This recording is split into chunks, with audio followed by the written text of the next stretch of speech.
आज के इस एनालिसिस में हम एक ऐसे इंटरनेट फिनोमिनन को डिकोड करने वाले हैं जिसने सबको हैरान कर दिया है।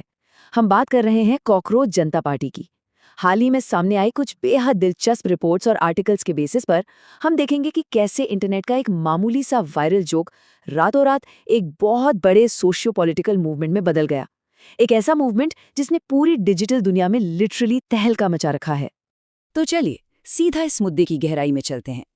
एक सेकंड के लिए जरा सोचिए, कॉकरोच पर किया गया एक बिल्कुल साधारण सा मजाक 1.5 करोड़, हाँ आपने बिल्कुल सही सुना, 15 मिलियन फॉलोअर्स वाले एक विशाल डिजिटल आंदोलन में कैसे तब्दील हो सकता है। सुनने में ये बात जितनी अजीब और बेतुकी लगती है ना, इसका स्केल और इम्पैक्ट उतना ही बड़ा है, अनप्रेसिडेंटेड है। इंटरनेट पर शुरू हुई इस डिजिटल क्रांति ने असल में पूरे देश का ध्यान अपनी तरफ खींच लिया है। अब सवाल ये है कि इस पूरे ड्रामे की चिंगारी आखिर भड़की कहाँ से। सोर्सेज के मुताबिक इसकी शुरुआत सुप्रीम कोर्ट की एक सुनवाई के दौरान हुई, जहां चीफ जस्टिस द्वारा कथित तौर पर एक टिप्पणी की गई थी। ऐसा कहा गया कि जो बेरोजगार युवा होते हैं ना, वो कॉकरोच की तरह सिस्टम पर वार करते हैं। देखिए, बाद में इस पर बाकायदा सफाई भी दी गई कि मीडिया ने बयान को गलत कॉन्टेक्स्ट में पेश किया है और ये बात सभी युवाओं के लिए बिल्कुल नहीं थी। लेकिन तब तक जो डैमेज होना था वो हो चुका था। ये कथित अपमानजनक बात इंटरनेट पर आग की तरह फैल गई और युवाओं को लगा जैसे उनके जले पर नमक छिड़क दिया गया हो। अब जो बात सबसे ज्यादा फैसिनेटिंग है वो ये है कि इस भारी गुस्से को एक दिशा कैसे मिली। हुआ कुछ यूं कि अमेरिका में बैठे एक 30 साल के पूर्व राजनीतिक रणनीतिकार अभिजीत दीपके ने मजाक में एक सार्कास्टिक ट्वीट कर दिया। उन्होंने बस इतना पूछा कि सोचिए अगर ये सारे कॉकरोच एक साथ आ जाएं तो क्या होगा। बस फिर क्या था।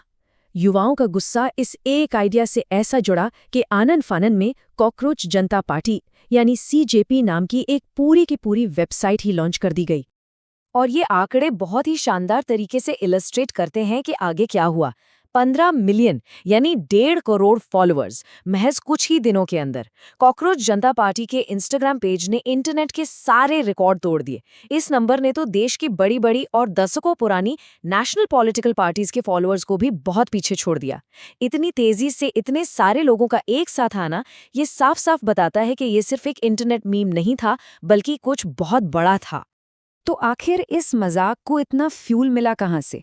एनालिस्ट का साफ तौर पर यह तर्क है कि ये आउटबर्स्ट सिर्फ एक चुटकुले का नतीजा नहीं है। पिछले 1 दशक से चली आ रही जो सिस्टमिक फेलियर्स है ना, उन्होंने इस आक्रोश को जन्म दिया है। जरा सोचिए, बार बार होने वाले मेडिकल एग्जाम के पेपर लीक्स जो 7 सालों में 60 बार हुए हैं, उसके साथ भयानक युवा बेरोजगारी, बढ़ती महंगाई, चरमराती शिक्षा प्रणाली और इंडिपेंडेंट आवाजों को दबाने वाले सख्त कानून। ये गुस्सा 1 या 2 दिन का नहीं था, बल्कि एक लंबे समय से अंदर ही अंदर उबल रहा था। और देखिए, ये मूवमेंट केवल मीम्स और जोक्स तक लिमिटेड नहीं रहा। इन्होंने बाकायदा अपना एक मैनिफेस्टो या घोषणा पत्र भी जारी कर दिया। हमारे सोर्सेज इस बात पर बहुत फोकस करते हैं कि कैसे ये 5 स्पेसिफिक डिमांड्स इस पूरे सटायर को एक बहुत ही गंभीर और रियल पॉलिटिकल डिबेट में बदल देती हैं। चीफ जस्टिस के लिए रिटायरमेंट के बाद राज्यसभा की कोई सीट नहीं, पेपर लीक पर शिक्षा मंत्री का इस्तीफा, महिलाओं के लिए 50% आरक्षण। ये मांगे किसी भी आम पॉलिटिकल पार्टी से कहीं ज्यादा क्लियर है और सीधे तौर पर अकाउंटेबिलिटी की बात करती हैं।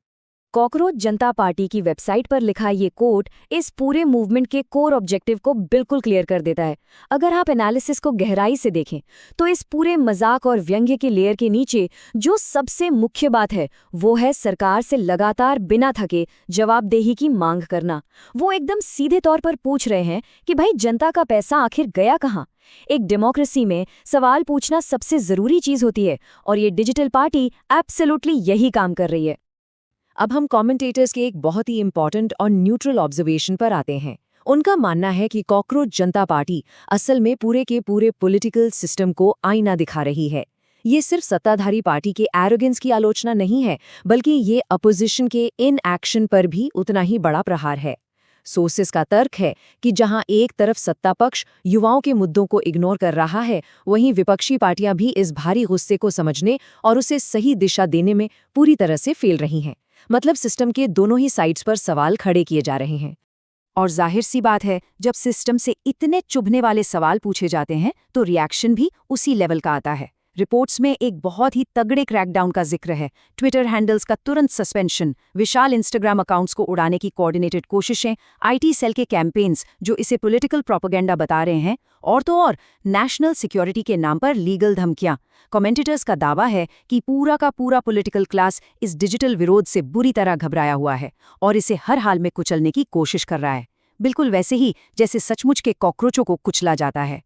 तो यहाँ क्रूशल पॉइंट ये है कि आप किसी सोशल मीडिया अकाउंट्स को तो डिलीट कर सकते हैं, लेकिन लोगों के दिमाग में जो विचार पनप चुका है उसे कैसे डिलीट करेंगे। सोर्सेज के नजरिए से देखें तो ये मूवमेंट अब एक डिसेंट्रलाइज्ड और फेसलेस जन आंदोलन बन चुका है। अगर एक मेन अकाउंट डिलीट होता है ना, तो अलग अलग राज्यों में लोग खुद ही नए अकाउंट्स बना लेते हैं और मोर्चा संभाल लेते हैं।